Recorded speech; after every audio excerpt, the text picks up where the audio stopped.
Como resultado de la experiencia de los últimos meses, se hace necesario consolidar jurídicamente las medidas propuestas por las autoridades sanitarias. Atendiendo a ello, la Gaceta Oficial de la República publicó ayer una resolución del ministro de Salud Pública que ratifica las disposiciones, y fíjense la palabra, ratifica las disposiciones sanitarias específicas para la prevención y control de la COVID-19. Legalidad no solo de esta, sino de cada una de las medidas adoptadas y propuestas por el Ministerio de Salud Pública en su condición de autoridad sanitaria en nuestro país. Este es el tema de hoy en Hacemos Cuba. Acompáñenos. Buenas noches.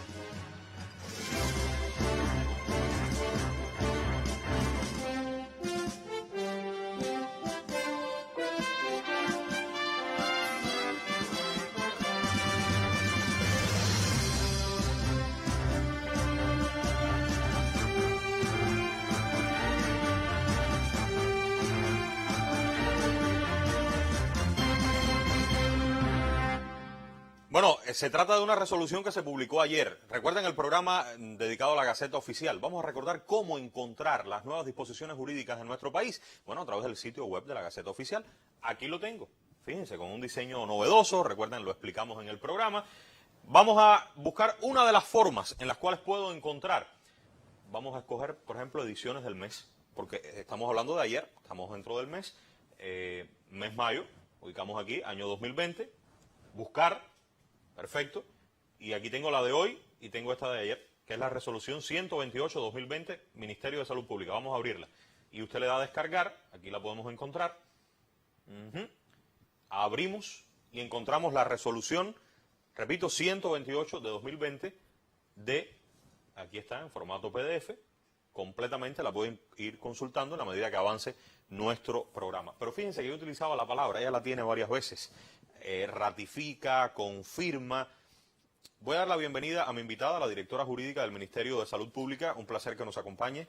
Dagmara Cejas, buenas noches. Buenas noches, Humberto. Un placer estar aquí con usted. Es todo nuestro. Dagmara, ¿qué es lo nuevo en esta resolución? Es la primera pregunta que hacían ayer en redes sociales muchas personas. Leían ideas o medidas que ya se vienen aplicando en el país. ¿Por qué ahora esta resolución y qué es lo novedoso en ella?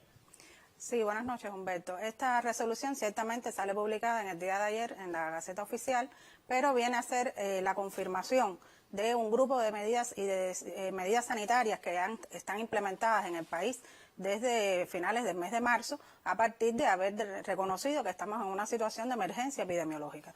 Y en esa situación, pues, y a partir del resultado y de la efectividad que se ha evaluado de un grupo de estas medidas sanitarias, pues se ha considerado, en función de que estas medidas perdurarán en el tiempo, aún todavía estamos en una situación muy compleja, pues se ha considerado que es oportuno en este momento emitir esta resolución para que además también venga a reforzar toda el andamiaje y toda la integración de diferentes actores que son partícipes y ejecutores de este tipo de medidas. O sea que podemos entender que lo que aquí se está reflejando en esta resolución, y que lo vamos a explicar en nuestro programa de hoy, son un grupo de medidas resultado, por lo que acabas de decir, Dagmara, de la experiencia de nuestro país y del mundo en el enfrentamiento a una enfermedad que es nueva. O sea, que lo que está reflejándose aquí es el resultado ya de la aplicación concreta, específica, de un grupo de medidas que conocemos y que evidentemente es necesario ya plasmar en una disposición jurídica y que se mantengan en el tiempo para que llegue a un feliz término este combate, esta lucha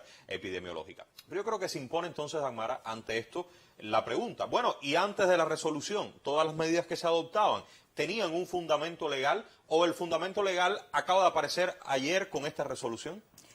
Humberto, probablemente tengamos el fundamento legal más completo que en una revisión que hemos hecho en estos meses de trabajo hemos conocido. Tenemos sin la resolución de ayer. Sin incluso la resolución de ayer. Nuestro país, en una normativa y una coherencia legislativa realmente de referencia, hace gala de normativas importantes de rango superior, como la Ley 41, la Ley de la Salud Pública, dispuesta y promulgada por el órgano superior Supremo del Estado, de Poder del Estado. Sí. Tenemos además el decreto número 139, que es el reglamento de la ley, y tenemos también el decreto ley 54. Tenemos que hacer una especial significación de que estamos hablando de normativas de rango superior de los años 1980, que fueron capaces desde aquel momento prever una situación de este tipo y que en artículos expresos de cada una de estas normas están haciendo referencia a una situación que por primera vez nos encontramos en el país. Aquí tenemos la Ley de Salud Pública.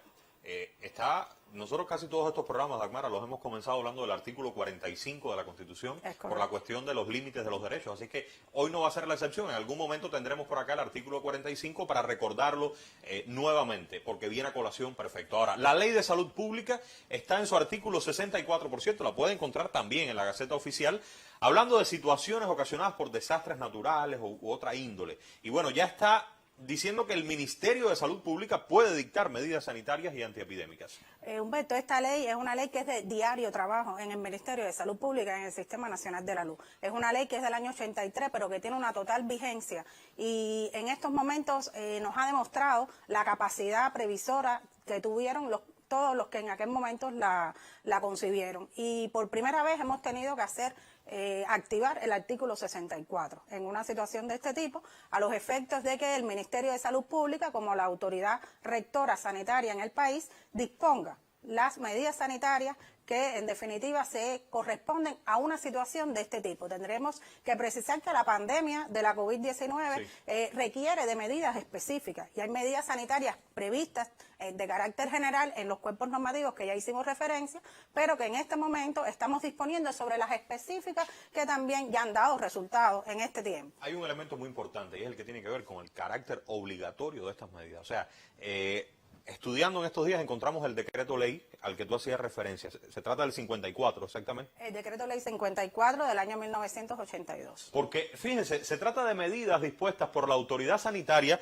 pero de medidas, aquí está el artículo 16 y es muy claro, obligatorio cumplimiento, estas medidas. Y al no especificar estas normas, cuáles son las medidas, porque lo hace de una forma general, aunque sí, más adelante veremos que un grupo de las medidas están muy claramente definidas, lo que ocurre es que con la COVID-19 han aparecido nuevas circunstancias que no era posible prever. De hecho, la propia enfermedad no se conocía, es nueva. Ahora, estas ideas generales aplican, Dagmara, por lo que entiendo, para cumplir con las medidas que está indicando el Ministerio de Salud Pública y que son de obligatorio cumplimiento. Correcto, porque en estos momentos estamos hablando de que hay un bien superior que es el bien público de la seguridad colectiva, que cada uno de los individuos tenemos el derecho de preservar y a la misma vez la obligación de contribuir. Y entonces, en este logro de lograr la seguridad colectiva, pues es imprescindible que haya una uniformidad y que haya todos juntos para poder lograrlo. Y por eso se prevé de esa manera. Estamos en el 16, pero vamos a ir al 9, fíjense. ¿Qué carácter previsor de este decreto? Año 82, estamos hablando casi 40 años, prácticamente, 30 y tantos años. Aquí se habla de aislamiento de los sospechosos de padecer una enfermedad transmisible, de los posibles portadores de sus gérmenes, si se estimare necesario, suspensión o limitación de las actividades cuando implique peligro para la salud pública. Ahí está descrito lo que está pasando ahora. Nos sentimos muy orgullosos de tener vigentes estos documentos. Realmente han dado un marco legal eficiente y seguro a todas las decisiones que se han ido tomando en esta situación. Cuando uno revisa estas disposiciones, que son disposiciones sanitarias, pero de carácter general, uno se percata de que realmente hay un pensamiento de salud pública y de protección ciudadana en estos documentos. Vamos a avanzar en este propio artículo 9. Vean otras medidas que están dispuestas desde el año, repito, 82. Dagmara, ¿me comentas? Sí, por supuesto. Aquí están expresamente ya reguladas desde aquel momento la práctica de exámenes de laboratorios u otros, porque es el mecanismo por el cual, en definitiva, se puede evaluar cuáles las personas que están enfermas, que son portadoras de determinada enfermedad, y una especial significación que prevé desde aquel momento que sean laboratorios propios o laboratorios de otros sectores. Igualmente nos pasa con la aplicación de los sueros y vacunas, que hemos escuchado en otros programas, cómo los científicos nuestros han estado trabajando sobre este tema, pero también prevé los internacionales, no solo los nuestros en este momento. Por supuesto, una medida de mucho impacto es la inspección de pasajeros, equipajes, inmuebles, lo que habitualmente ya tenemos conocido también que se está realizando en diferentes territorios del país. O sea que desde este momento está regulado en Cuba la posibilidad ahora mismo de inspeccionar en una situación como esta a los pasajeros, a los portadores de gérmenes, el equipaje de las personas, los medios de transporte. Todo esto es absolutamente legal, Dagmara, de acuerdo a esta disposición Para jurídica. garantizar la seguridad colectiva, todo esto es fundamento legal que ampara que las autoridades competentes y las autoridades sanitarias tengan las capacidades para evaluar e inspeccionar, desinfectar, además, porque son varias acciones sanitarias las que están previstas y que las amparan legalmente a partir de este decreto ley. Vamos a ver otras medidas. Fíjense cómo todas tienen un carácter general y, repito, la resolución de ayer lo que hace es este carácter general, llevarlo a mostrar la experiencia de Cuba y del mundo en estos meses, consolidar.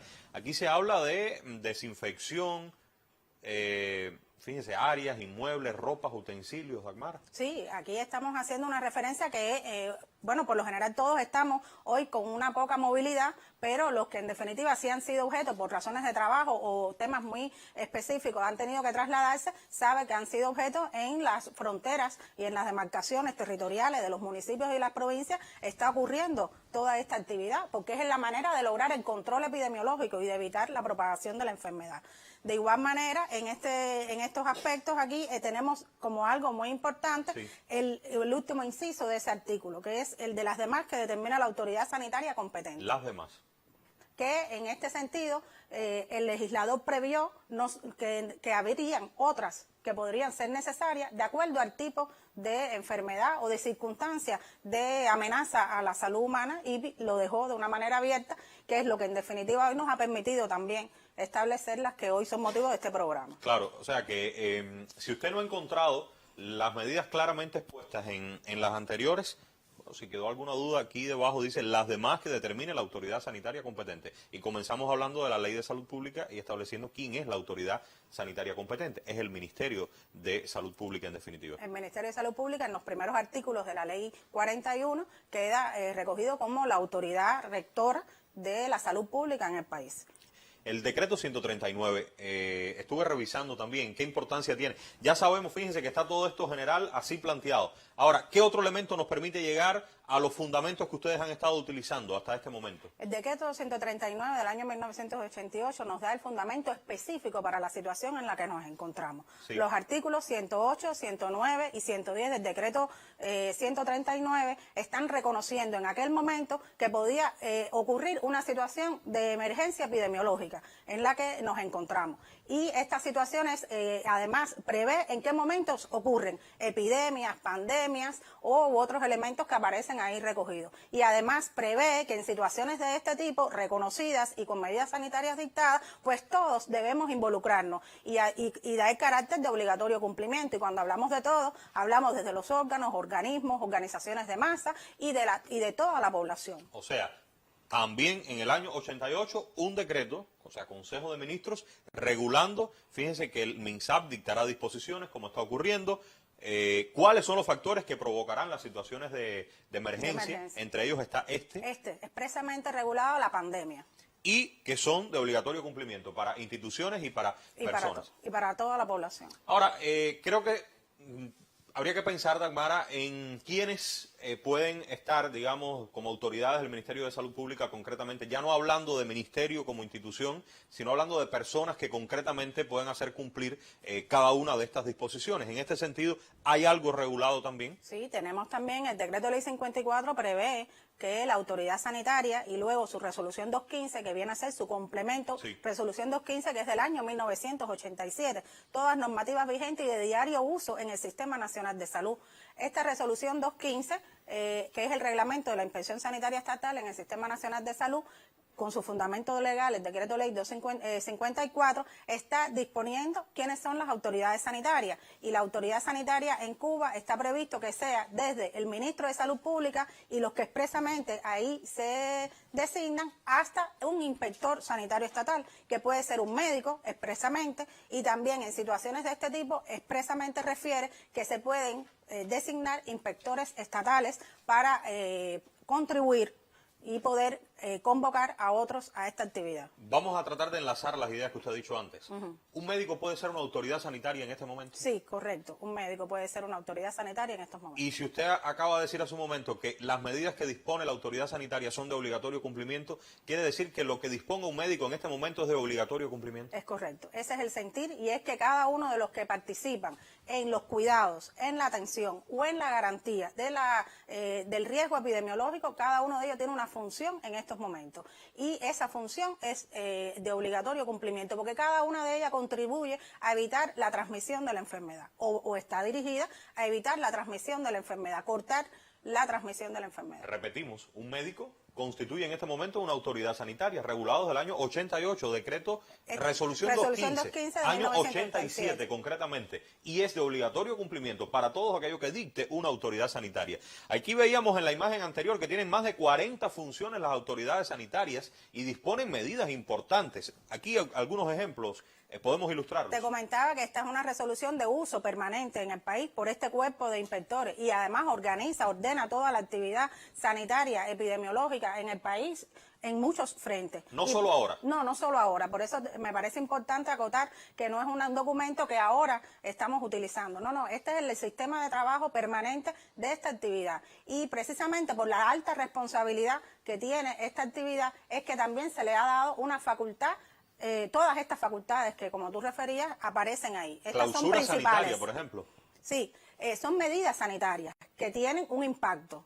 Siempre es con el bien colectivo, buscando la seguridad colectiva. La clausura sanitaria, que tiene diferentes modalidades de acuerdo a los riesgos o contaminación que existan en determinados lugares. Estamos hablando de locales. Estamos hablando de locales o de actividades, porque no solo son locales, también pueden ser actividades en las que están expuestas. Pueden determinar su paralización parcial, provisional, total, definitiva, inmediata, provisional. O sea, hay varias formas. Y tienen los mecanismos para aplicarlas, e incluso también tienen mecanismos para recurrirlas. La propia resolución lo tiene previsto, porque al esto ocurrir de manera diaria, pues se ven afectados determinados servicios, o determinadas producciones, o determinadas actividades, y también existen esos mecanismos en la propia resolución. Bueno, estos tienen un impacto fuerte en las personas, el aislamiento, cuarentena absoluta, cuarentena modificada. Coméntame un poco sobre Discúlpame que reitere que estamos hablando de la búsqueda de la seguridad colectiva. Sí. Y en búsqueda de la seguridad colectiva y de garantizar, en definitiva, la salud humana, pues entonces se prevén este tipo de medidas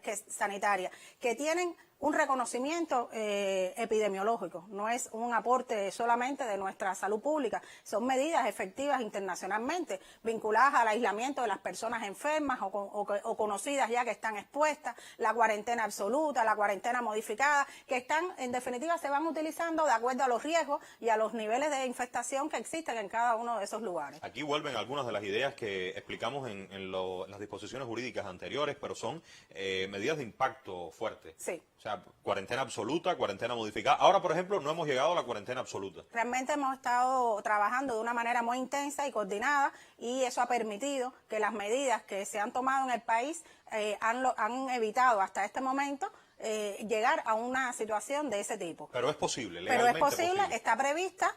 Y, en definitiva, se ha trabajado todo el tiempo para adelantarnos a no llegar a ese tipo de situación, pero está previsto y tiene todo el acompañamiento y el procedimiento para implementarla. Fíjense cómo desde la década del 80 en nuestro país está escrito, como decimos en un lenguaje popular, lo que pudiera pasar o la manera en la que legalmente las autoridades sanitarias, en definitiva, la nación debe conducirse ante una situación general de este tipo. Claro, llegó el 2020, llegó la COVID-19 que no podíamos imaginar. Estos instrumentos legales han servido, pero había que atemperar definitivamente a la situación. Y la resolución de ayer no fue la primera. Ya en el mes de marzo ustedes tuvieron una resolución anterior del ministro de Salud Pública, Dagmara. Sí, es correcto. Al evaluar también desde el punto de vista legal, hemos estado acompañando a nuestro ministerio en todas las decisiones y evaluaciones que se han estado haciendo. En el 23 de marzo de este año, pues entonces se emitió la resolución 82 del 2020. ¿Qué reguló esta resolución? Esta resolución tiene una especial significación significación porque hace el reconocimiento de que nos encontramos ante una situación de emergencia epidemiológica.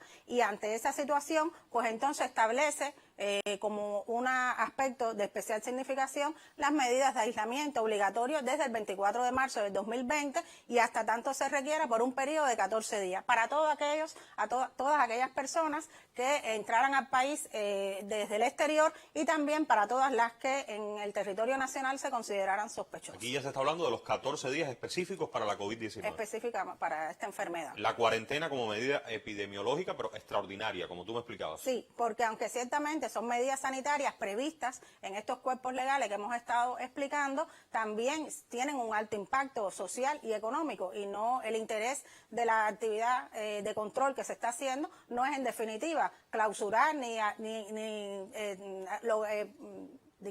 no es en definitiva clausurar ninguna actividad ni tener a las personas encerradas de manera indiscriminada en sus casas, sino en definitiva lograr que esto no ocurra. Y la cuarentena, como medida epidemiológica extraordinaria, de carácter extraordinario, vendría a estar siendo un elemento superior para aplicar. Bueno, se prohibió desde ese momento la entrada a las instituciones asistenciales para visitar pacientes y también a los internos. Sí, porque esta resolución tiene varios ámbitos a los cuales ella está disponiendo. Unos de carácter general, como Ministerio de Salud Pública y Autoridad Sanitaria en el país, y otros ya específicos del sector de la salud, donde también se encontraron que habían grandes riesgos epidemiológicos o de transmisión. Y en ese sentido se dispuso sobre esto. ¿Qué más se dispuso en esta resolución de marzo? Fíjense cómo ya marzo 2020 comenzó esta resolución del ministro de Salud Pública a poner en blanco y negro muchas de las medidas que se estaban comenzando a implementar en este momento. Claro, después la experiencia ha venido a confirmar con la de ayer nuevas cosas que se han venido incorporando. Este me parece muy interesante. Fíjense, principio de voluntariedad para el personal asistencial de la atención médica y de cuidados. O sea, que deben desear, querer participar en esto, Dagmara. Entre otras medidas que ahí aparecen, este reconocimiento de voluntariedad parecía justo y correcto, porque en definitiva esta es una situación de riesgo grave para la salud de las personas y nuestro sistema de salud ha dado protección total a toda su fuerza y a todos sus recursos humanos. Y en definitiva se han incorporado la inmensa mayoría de los trabajadores, pero siempre partiendo de esa voluntariedad. Esto quiere decir, amigas, amigos, que nadie está obligado. Todas las personas que están trabajando en la asistencia, en la atención médica y en los cuidados en nuestro país, que además son bastantes, están porque quieren hacerlo, porque tienen la voluntad de hacerlo, el deseo, y así están cumpliendo con su misión, y está regulado, fíjense. Órganos, organismos e instituciones deberán aprobar sus planes específicos y se constituye un grupo técnico de trabajo del MINSAP. Aquí me quiero detener. Bueno, esto de los órganos se ha hablado, en las mesas redondas se ha explicado muchísimo, ha habido amplia información, cómo cada institución, organización ha ido organizando la forma en la que implementa las medidas generales del país. Pero me detengo en el grupo técnico de trabajo del MINSAP. ¿Por qué? Bueno, porque cuando uno escucha determinadas medidas que tienen un impacto fuerte, se puede pensar, y creo, Dagmara, que es natural, bueno, ¿y esto de dónde salió? Es decir, ¿cómo puede ocurrir que alguien me diga que no puedo salir, a no ser que sea algo perentorio, cuando estoy acostumbrado, que no puedo estar en un parque, que no puedo hacer deporte? En fin, todas las medidas que conocemos. Bueno, nosotros estuvimos anoche, gracias a ustedes, en una de estas reuniones del Grupo Técnico de Trabajo del Ministerio de Salud Pública. Vamos a ver las imágenes. Ahí estuvimos junto al ministro, junto a los compañeros que se encontraban. Esta es la parte de las imágenes de la reunión. Y coméntame qué papel tiene, Dagmara, este grupo que se creó en la propia resolución del ministro de Salud Pública en marzo de este año. El fundamento de este grupo, que está realmente funcionando desde hace un tiempo, tiene la especial significación de que está coordinando, evaluando, proponiendo y controlando todas las acciones y las medidas sanitarias que se han estado implementando, además de coordinar diferentes actividades científicas, asistenciales, de aseguramiento. Está presidido por el ministro de Salud Pública y está integrado por todos los representantes de las diferentes áreas del ministerio que deben garantizar y que tributan al enfrentamiento a la COVID-19. O sea que vamos a decir que es el corazón fuerte, duro, el núcleo duro científico del país, porque ellos están representando el criterio del gremio en el más amplio sentido y llevando estas opiniones a la dirección del país de manera tal que las medidas tengan detrás, la reacción del país tengan detrás y como sostén un importante criterio científico, porque se trata de una situación bien compleja y con una respuesta de la autoridad sanitaria. Que la ley 41 haya previsto que trasladar al ministro de Salud Pública y al Ministerio de Salud Pública la autoridad sanitaria y el control de una situación de este tipo tiene que ver que es la actividad encargada en definitiva de evaluar todos esos procesos. Hay rostros conocidos ahí. Vamos a ver, explícame qué hace cada uno. Fíjense, ellos se están reuniendo desde hace varios meses en las mañanas, todas las mañanas, y después se vuelven a reunir en la noche. Me dicen que a veces en la medianoche unen un día con otro. Es un proceso continuo, las 24 horas del día hay una evaluación permanente de estos procesos. Y hay dos cortes, en la mañana y en la noche. Esta fue la de anoche. Vamos a ver algunas de las personas que están ahí sentadas. Aquí tenemos al ministro. ¿Cuál es la función concreta del ministro, Dagmara? Bueno, el ministro preside el grupo temporal de trabajo del Ministerio de Salud Pública y está encargado de coordinar todas las actividades, evaluar todo lo que se está implementando y también encargado de proponer a la dirección del país y al Grupo Temporal Nacional, presidido por el presidente de la República, todas las medidas sanitarias que en definitiva están siendo implementadas, así como informar y evaluar toda esta implementación. ¿Aquí? Este es el compañero, el viceministro Alfredo Lorenzo, que está coordinando toda la actividad. En él se integran toda la evaluación de la disponibilidad de camas, de recursos humanos, de los aseguramientos médicos, de toda la disponibilidad también de los centros hospitalarios, de los aislamientos, y es una actividad muy compleja donde intervienen muchísimos compañeros de diferentes áreas del ministerio, o sea, de la Dirección de Atención Médica, pero que integran diferentes actividades. Este viceministro está en función de toda esa actividad. La viceministra Regla Angulo, que coordina la actividad y asegura la actividad de epidemiología, higiene y epidemiología en el ministerio, y específicamente está trabajando y garantizando todo el funcionamiento de los laboratorios, la movilidad de las pruebas de PCR y toda esa información que diariamente se le brinda al país. En esta actividad también ella tiene la responsabilidad de coordinar el funcionamiento de estos laboratorios. No podía faltar el doctor Durán. El querido doctor Durán, director de epidemiología del Ministerio de Salud Pública, él es el enlace con todas las diferentes niveles del sistema, o sea, de todas las actividades de epidemiología en todo el territorio nacional, y también hace una evaluación internacional de toda la pandemia y cuáles podrían ser todos esos riesgos y todas esas vulnerabilidades que en el país están. Y a partir de esta información, entonces hace las propuestas a partir de todo un equipo de trabajo, como te explicaba, a nivel nacional y en diferentes niveles, porque estamos hablando de centros municipales de higiene, provinciales de higiene, que todos tributan al control de esta actividad y a evaluar la eficacia de las medidas epidemiológicas y sanitarias que se están implementando en el país. O sea que cuando vemos al doctor Durán en la conferencia de prensa y vemos sus ojos que están agotados, pero al mismo tiempo optimista en cada jornada, no es solo la conferencia, detrás hay un grupo amplio de reuniones, de encuentros, de debate, de análisis. Ejemplo, anoche bien tarde.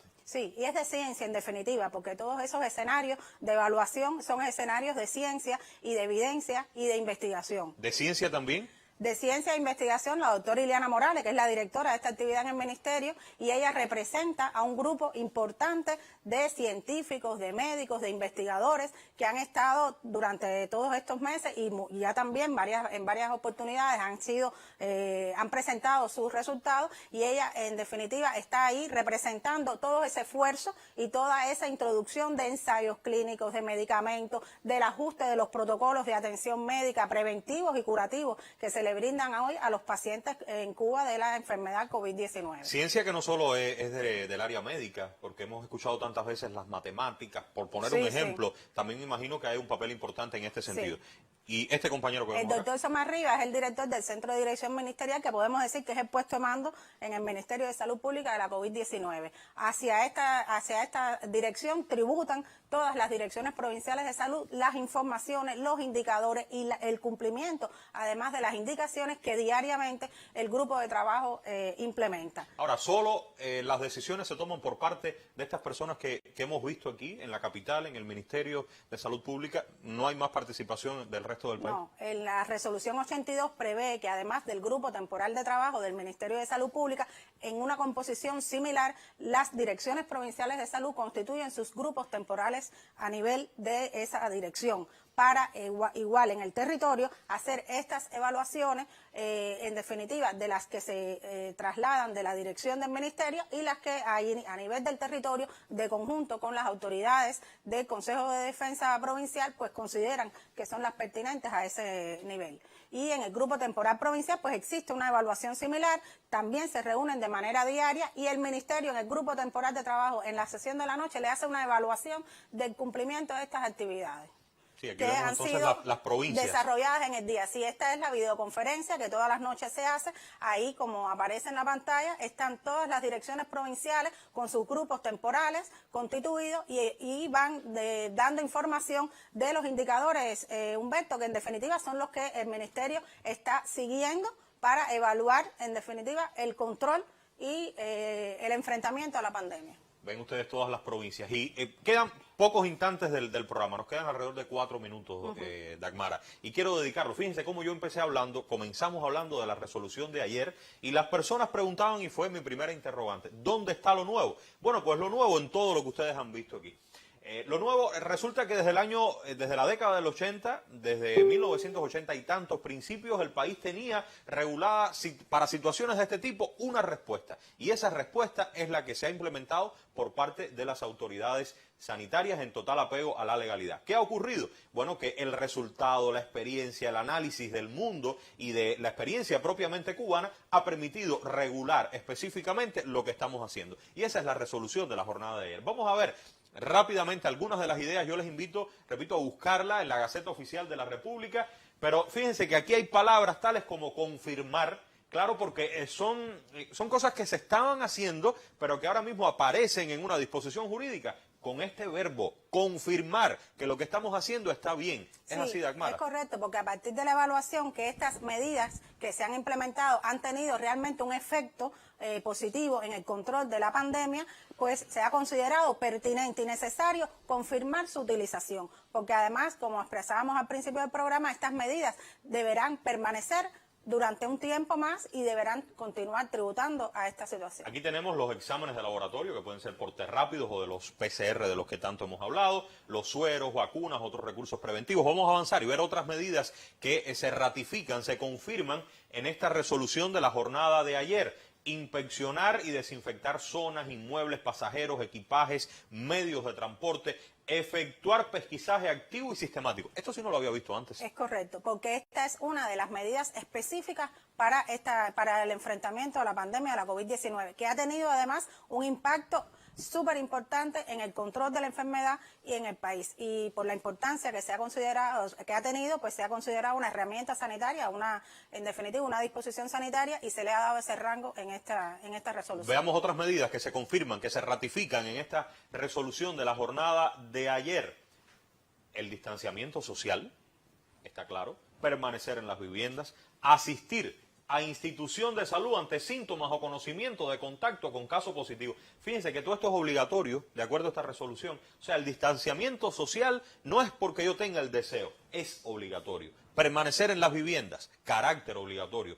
Si tengo algún síntoma que conozco relacionado con la enfermedad, debo ponerme en contacto con las autoridades, pero si también sé que alguien que tiene relación conmigo ha sido un caso positivo, debo hacerlo también y cumplir con el ingreso domiciliario, centro de aislamiento o en los hospitales. Aquí pregunto, Dagmara, porque la resolución tiene los tres. ¿Es tan complicado o es tan obligatorio, rectifico la palabra, obligatorio, mantenerse en el hospital a mantenerse en ingreso domiciliario, si me lo indican? Sí, las tres tienen la misma importancia, porque el objetivo de las tres es que la persona no salga al exterior y no sea una fuente de transmisión de la enfermedad. La diferencia de los locales tiene que ver con la gravedad del estado de salud de la persona y no con el riesgo que representa. En esas disposiciones que ahí aparecen sanitarias, hacer una especial significación que son disposiciones sanitarias, no van con el fin de limitar ningún derecho de las personas, sino garantizar el más importante, que es el derecho a la vida. Me quedan dos ideas y quisiera desarrollarlas bien rápido.